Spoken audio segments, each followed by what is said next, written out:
வணக்கம். சிறகடி காசி சீரியல்ல அண்ணாமலை விஜயா கிட்ட கேட்குறாரு, "இந்த நகை எப்படி மாறுச்சுன்ட்டு எனக்கு என்ன தெரியும்? நீங்க குடுத்தீங்க எடுத்து வந்து வச்சேன். நீங்க கேட்டீங்க எடுத்து வந்து குடுத்தேன். அவ்வளோதான் தெரியும். மத்தபடி அது எப்படி மாறுச்சுன்னு தெரியல." ஆமா, அவங்க ஒரிஜினல் நகை தான் எடுத்துன்னு வந்து என்கிட்ட குடுத்தாங்களான்னிட்டு, இவ்வளோ நாளா இவங்க கிட்ட தானே இருந்தது. இவங்க தான் மாத்திருக்குன்ட்டு முத்து சொல்றாரு. "நான் ஏன்டா மாத்த போறேன்? இது அவங்க மாமியார் வீட்ல போட்டது தானே. அவங்க மாமியார் வீட்ல மாறியிருக்கும். இல்லாட்டி அவங்க தம்பி திருடன் தானே. அதான் அவன் மாத்திருப்பான்ட்டு சொல்றாங்க. எங்க வீட்ல இருக்கிறவங்களாம் அப்படி பண்ண மாட்டாங்கன்னு சொல்றாங்க." அந்த நேரத்தில் ரோகிணி சொல்றாங்க, "நீங்க வண்டி வாங்கி கொடுத்தீங்களே, இதை வச்சு தான் வாங்கி கொடுத்தீங்களான்ட்டு நான் அந்த மாதிரிலாம் பண்ணலாம் சொல்கிறாங்க." அண்ணாமலை சொல்கிறாரு, "இது அம்மா கல்யாணத்துக்கு போட்டது, அது எப்படி மாறி இருக்குன்ட்டு அத்தைக்கு தெரியாத கூட மாறிக்கலான்றாங்க." இவங்க எல்லாருமே மாறி மாறி கேட்டாலும் இங்கே விஜயா மட்டும்தான் பதில் சொல்கிறாங்க. அவங்க மீனாவோட குடும்பத்து மேலேயும் பாட்டி மேலேயுமே இவங்க குறை சொல்லிக்கிட்டு இருக்காங்க. அவங்க அப்பா கோவப்படுறாரு, "இது எங்கள் அம்மா போட்டது, எங்கள் அம்மா மேலே பழி போடாதுன்ட்டு." இல்லைங்க, அத்தைக்கு தெரியாத கூட மாறி இருக்கலான்றாங்க. எல்லாருமே மாற்றி மாற்றி இவங்களை எப்படி தான் கேள்வி கேட்டால் அப்போ என் மேலே சந்தேகப்படுறீங்களான்ட்டு. இந்த வீட்டில் ஒருத்தன் 27 லட்ச ரூபா எடுத்து ஓடி பண்ணான், அவங்க கூட மாற்றிருக்கலான்னு சொல்கிறாங்க. அது கேட்டு தான் அவர் ஷாக் ஆகுறாரு.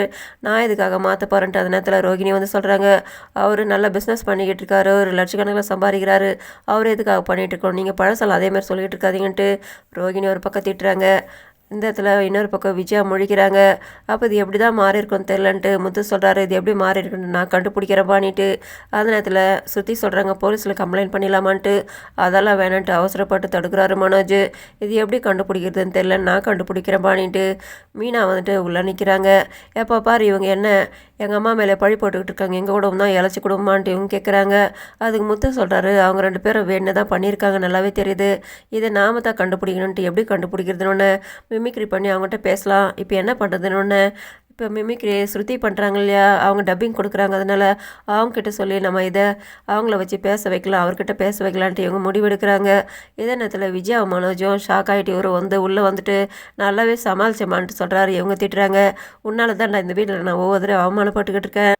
இவங்க இந்த விஷயத்த கண்டுபிடிச்சிருவாங்க. இந்த முத்து சும்மாவே இருக்க மாட்டான். அதனால் அவன் கண்டுபிடிக்கிறதுக்கு முன்னாடி அதை நம்ம நல்ல நகையை வாங்கி வச்சணும், அதுக்கு பணத்துக்கு ஏற்பாடு பண்ண சொன்னோன்னே." இவர் ஷாக் ஆகுறாரு. ரவி, ஸ்ருதி, முத்து, மீனா 4 பேருமே ஹோட்டலுக்கு வராங்க.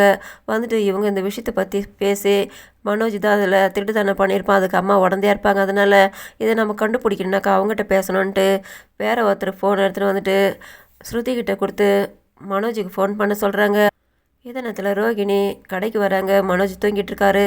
இவங்க திட்டுறாங்க, "காலிலங்காட்ட உட்காந்து தூங்கிட்டு இருந்தேன்" அப்படின்ட்டு எழுப்புறாங்க. அந்த நேரத்தில் அவர் புலம்புறாரு அரை தூக்கத்துலேயே. "என்னோட பணம், நகை, பொருள் எல்லாம் சொல்கிறாரு." அதை கேட்டு இவங்க ஷாக் ஆகுறாங்க. "என்ன சொல்கிறீங்கன்னுட்டு." "இல்லை, அது கனவுல ஏதாவது வந்திருக்குன்ட்டு."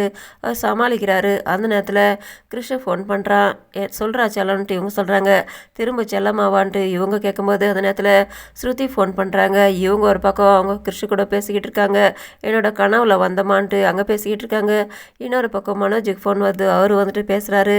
இவங்க சொல்கிறாங்க, "நீங்கள் எங்கள் கடையில் வந்துட்டு நகை வாங்கினீங்களே" அப்படின்ட்டு. "அப்போ நகை வாங்கினீங்க, விற்றீங்க, கடையிலேருந்து தான் பேசுகிறேன் சொன்னோன்னே, உங்களுக்கு நாங்கள் ஆஃபரில் வச்சுருக்கோம், நீங்கள் எந்த நேரத்தில் வேணாலும் வந்துட்டு எங்களோட கடையில் வேணுன்ற பொருளை வாங்கலாம். நீங்கள் நகை அதெல்லாம் வாங்கினீங்களேன்ட்டு." இவங்க இவர் என்னென்ன வந்து விற்றுட்டு போனாரோ அந்த நகை பற்றியெல்லாம் சொல்கிறாங்க. இவர் அதை கேட்டு ஷாக் ஆகுறாரு. ப்ரோமோவில் முத்து, மீனாவும் வந்துட்டு பார்வதி கிட்ட விசாரிக்கிறாங்க. அவங்க நடந்த விஷயங்கள் எல்லாத்தையுமே சொல்லிடுறாங்க. அந்த இடத்துல விஜயா வராங்க. இதோட முடியுது. நன்றி, வணக்கம்.